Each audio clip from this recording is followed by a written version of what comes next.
and welcome back to Industrious. I'm Micaiah, and this is our 4th episode in which I am talking about all things Easter. Easter traditions, favorite Easter memories, and why we should make Easter the most extravagant holiday of our year.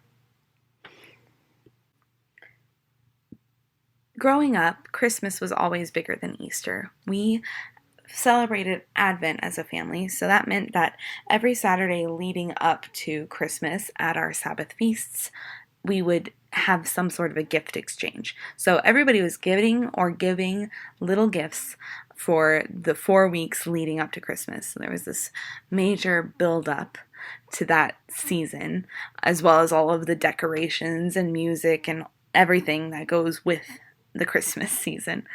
But we never had the same sort of lead into Easter season or Holy Week. And that was something that I found to be different about living here in Moscow, where Christians celebrate intentionally all week. They start with Palm Sunday, lead into Maundy Thursday, or celebrate a Passover meal during the week, and then Good Friday, Holy Saturday, and culminating in Resurrection Sunday. And during my time at New St. Andrews here, I experienced people celebrating Easter in a variety of different ways outside of mainly the liturgical ways that I just mentioned. One of those ways was early in the morning before the sun even came up. A group of students and other members of the church gathered in the cemetery here in town and sang hymns until the sun rose. And that was just such a beautiful way to begin Resurrection Sunday in a graveyard, watching the sun come up, singing about Jesus coming back to life. It was very, very cold, though, the multiple years. Every year that I did it, it was very, very cold. One of the years it was raining, but still definitely worth it. And then we were all off from there to go home to change into more fancy clothes for our church services. And then another year I was spending Easter lunch with friends, and we did a 5-course sit-down lunch that eventually turned into afternoon tea, into dinner. It spread over hours and hours. There were breaks to just hang out and chat in between courses because you can only stuff so much food in you over a certain amount of time. But that was a very extravagant way to be celebrating Easter that I hadn't experienced before. And of course, there are the Easter egg hunts that are very exciting, and I have fond memories of that as a child, and I think that is a wonderful tradition. And then all of the decorating of Easter eggs. Another very vivid decoration-related memory that I have, one Easter, the family that I was boarding with in my first 2 years of New St. Andrews, they put out this rectangular platter on their dining room table and filled it with dirt and then sprinkled grass seed on the top. And over a couple weeks leading up to Easter, they watered that grass seed, and we got to watch it slowly grow into this beautiful, lush green space on the table. And then to top it all off on Easter, this green new grass was decorated with little Cadbury's eggs hidden among the blades. It was just very sweet, very springy, very festive, and I still think about how simple and creative and wonderful that interactive centerpiece was. So today I wanted to talk about how and why we make Easter extravagant, why that's important in our lives, especially as right now I'm trying to plan for traditions for my young family. I've got 2 little boys. One of them is 2.5 and the other is almost 7 months. And so traditions are obviously very new in our family. We have some firm traditions set in our extended family. We are blessed to have both sides of our families here in town, And so we will have Saturday Sabbath feast with my family celebrating Easter, and then Sunday Easter lunch with my husband's family, which my family has been invited to as well. So we get to have everyone together in one big happy group on Easter Sunday, which I am very excited for. So some other ways I'm planning on celebrating Easter this week include sugar cookies. Sugar cookies are something that I have just begun to get the hang of over this past Christmas. I can't tell you how many Christmases I have completely botched royal icing. I always mix it too runny, and it's always a huge mess, and nothing comes out looking the way it should. But this past Christmas, somehow, after multiple tries, I figured out the royal icing secret and can now decorate royal icing, but I cannot leave it until next Christmas to use it again. So I've decided I need to make Easter sugar cookies and frost them with royal icing so that I can practice this skill that I'm just starting to get the hang of. Gonna trade out my bright reds and greens and golds for some pastel colors, do some bunny rabbits and Easter eggs, some springy cookies, as well as a cross and maybe doves, etc., to pull in those Easter themes. I'm also thinking of baking empty tomb rolls. I haven't tried them before, but I like to take on new baking challenges around holidays and try things that I've never tried before. So this year I think I'm going to attempt empty tomb rolls, and these are what looks like cinnamon and sugary rolls that once you bake them, I haven't read many recipes on it yet. I'm planning on it before this Saturday. But once you bake them, they're supposed to create this like cavity inside of them so that when you bite into them or tear them apart, they're empty, like the tomb is on Easter Sunday. And I think that would be a fun visual representation for children. My 2.5-year-old and 7-month-old probably won't get a ton out of it, but that's okay. It's still fun. And then what we've already begun doing over Holy Week is to read the resurrection story. So we've picked up a book that was gifted to us by my mother-in-law, I think 2 Christmases ago, and it's called, I think, The Biggest Story.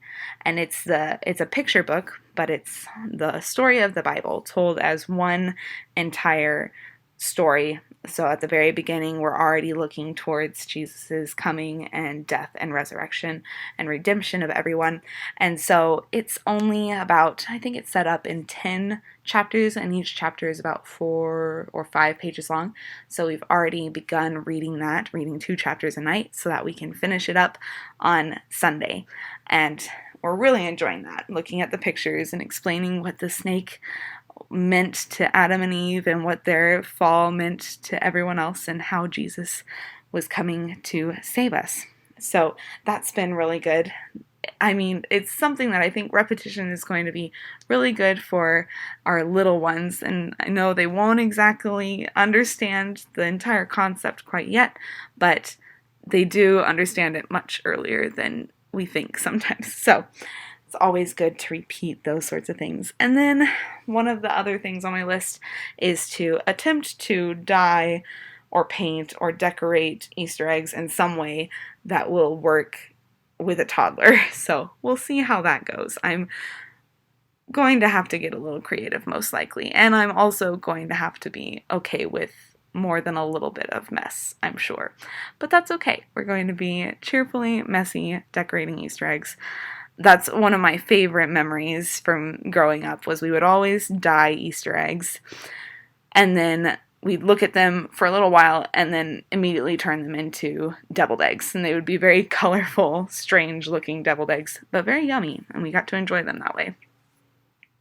And last but not least, we have Easter baskets planned for the boys. So basically, we're putting some fun little dollar store toys that will end up being thrown away at some point. Chalk was one of my favorite purchases, and bubbles, things that aren't worth spending too much money on since they're just going to get rained on or spilled and need to go in the trash pretty quickly, but they'll make a little 2.5-year-old very happy for a little while. And then some essentials for spring/summer, such as a new baseball hat and a swimsuit. And we also went ahead and got a new catechism booklet to begin working on some memorization with our toddler, who has just begun actually talking more clearly. So we're excited to start in with that from our Easter celebration onwards. These are some of the small ways that I'm hoping to celebrate Easter this year with my family where we are right now, but I can't tell you how many ideas and how much inspiration I've gathered from people in the community around us and how they celebrate Easter and things that they do to make it special for their children and their families. I'm the sort of person who sees those sorts of things and just can't wait to be doing that myself, but it's also good for me to remember that family traditions, don't happen all in one day. Rome wasn't built in a day. Family traditions were not established in a day. Growing up, we usually were setting up one new tradition every year and then building on each other like that, one after the other each year, and things steadily got bigger and bigger. And it's good to have a little bit of a reminder, a refresher every now and then that that's okay for that to happen that way, especially with little kids. They're not going to get much out of big events, or not even big events, but there are certain activities that they're not going to be able to do, and that will be more fun when they're a little bit older. So things will naturally grow in that way. There will be times where Easter egg hunts are no longer interesting because the children are older and a little too big for that sort of thing, and so you've moved on to bigger and better Easter celebrations, and that is something that is so wonderful to look forward to. All of this is to say, we have every reason to make Easter the most extravagant celebration in our year, right? We're celebrating the resurrection of our Savior, the culmination of the promises that were given at Christmas time, why a little baby was born in a manger, God became man. All of those things are culminating in Easter, and we have so much to rejoice in, knowing that our sins have been forgiven, and now we can return to being in fellowship with God.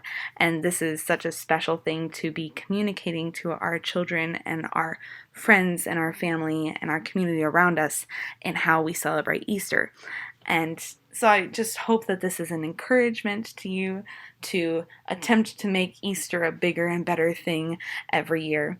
Take on the new project, take on the messy Easter craft activity.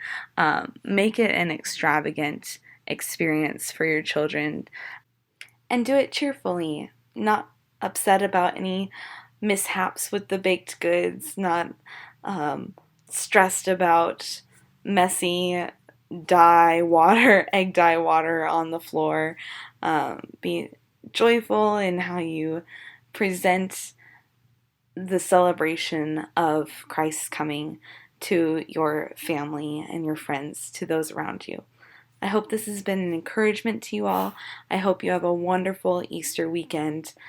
I hope that the sun is shining and you get to watch children run through the yard collecting pastel plastic eggs.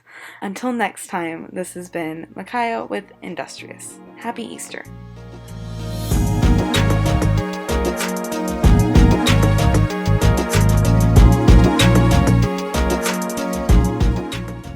Tune in next time for an Industrious episode covering the topic of organization.